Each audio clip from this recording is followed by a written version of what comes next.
মুখ্যমন্ত্রী আজকে মনে হচ্ছে যে বাঙালি অত্যাচারিত হচ্ছে।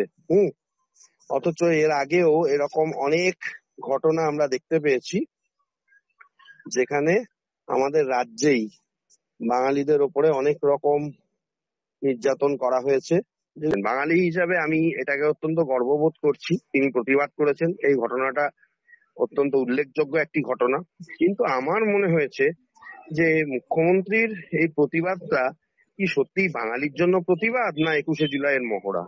শেখ শাহজাহান থেকে শুরু করে এসএসসি, আপনার হচ্ছে প্রাইমারি এবং মনোজিৎ আর আরজিকর দলের ভিতে অনেকগুলো ফুটো করে দিয়েছে।